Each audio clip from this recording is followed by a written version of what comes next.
Hi everybody, welcome back to the Magic Kingdom. Welcome back to the Code of the Spiritual Warrior vlog. We're now on episode 6.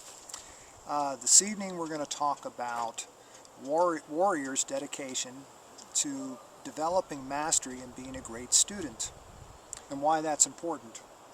Here, when people come on retreat, I usually send them, just before they get here, I send them what I call pre-retreat homework, which is a couple of videos talking about how to come hang out with me. What's the best way to come and really get as much as you get things deeply, right? Because that's the mission, is to hear a spiritual principle at a deeper level, to go past the intellect and get an insight about a principle like our thoughts create our reality. I think the big missing piece in the personal growth conversation is how we cross over from an intellectual spirituality to a knowing. How do we cross over that bridge? A lot of folks have intellectual understandings of spirituality, or they know what they need to do, but it's not really translating into their life on the ground. It's not translating into behavior. And so my encouragement is, how you cross over is by how you're listening when you're hanging out with spiritual teachers or mentors or coaches or therapists or guides that you have been working with. There are 2 or 3 ways, and I'm going to go over them. The first way is to kind of embody this, what I could call unconditional listening. Is that when that teacher is talking, trying to pass something on to you, is that you have absolutely nothing on your mind. You're in what I call a kind of warm receiving. You're just letting it come into you. Is that you're not getting caught up in what I refer to as response listening. Here's a couple examples. Oh, I know what you mean. Oh, yes, I agree with that.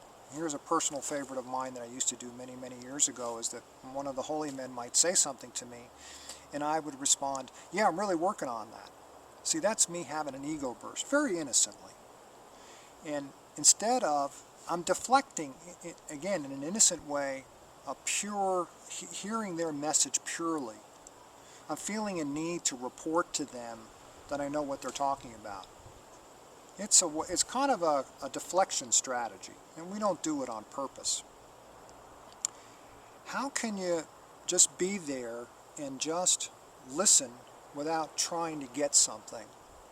That's almost very counterintuitive, especially if you're on retreat. You're coming because you want to leap forward. You want to let go of something. You want to heal something. You're in a place of transition. You want to forgive, and of course you're trying to get something.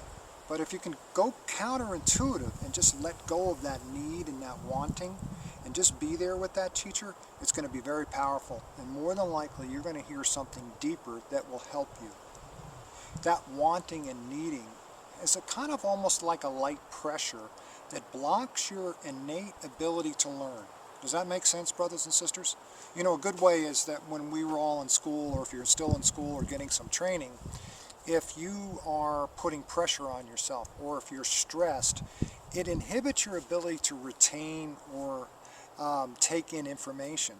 But if you're in the spirit of curiosity and fascination, in a lighter mood, in that learning process as you're studying, you know you have a way of retaining that information much easier. This is no different. If we can just be in a relaxed place when we're in a learning moment, it will really help us absorb that information. And warriors are really dedicated to understanding this dynamic of learning at a deeper level. They understand it's really the foundation to go to deeper levels of enlightenment. Now, another aspect of mastery, of studentship, is to, when that teacher is talking, is to not get focused on their words. We have a tendency to do that because we don't want to miss anything, right? You all know what I'm saying. Is to just listen for a feeling. Is to try to allow this intuitive part of you inside that's always present to listen from there. Listen for the feeling that the teacher is talking from. And then all of a sudden, they might say something you've heard 100 times, and you kind of go, oh, is that what that means? It's because the feeling in that moment has a way of creating an opening and shining, or almost fanning, the spiritual light inside of you, which all of a sudden causes an insight to flow up. Does that make sense?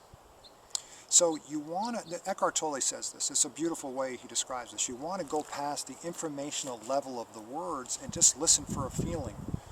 You know, feelings, positive feelings in all its shapes and forms and degrees, joy, gratitude, etc., peace, acceptance.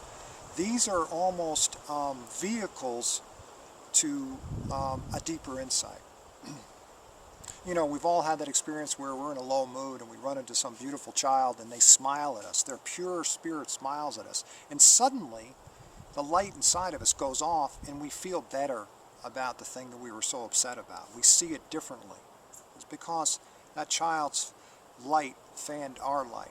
And it's the same thing in the learning processes. The quieter we get, the stiller we get when we're in that moment, the deeper we're going to hear. If you watched me with the holy men, and it took me a while to get this, because they really pounded this into me. They were very big on this, is what I call listening from my spirit.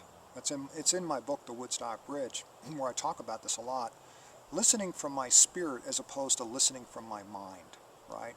They would kind of point out something that I was doing, something they were picking up on, and then when they finished talking, I just take a moment to absorb what they're saying instead of just responding, right? Response listening. I'm just sort of digesting it, just chewing on it a little bit. And then I might say after a moment, 10 seconds, 15 seconds, I might say to them in this kind of gentle way, okay.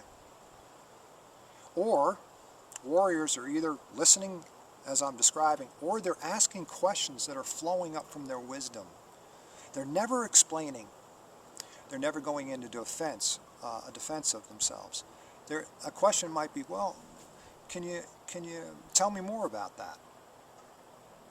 A question will just kind of naturally occur to you, and then you ask, which creates an opening to learn more. Sometimes people will respond in what I call a closed loop. If somebody says, yeah, I understand, there's nowhere to really go from there. Does that make sense, guys? This is so important, and I wish more teachers were talking about it, or more writers were talking about it. It's how you cross over from an intellectual spirituality to a knowing is by how you're listening. You want to let go of what you think you know.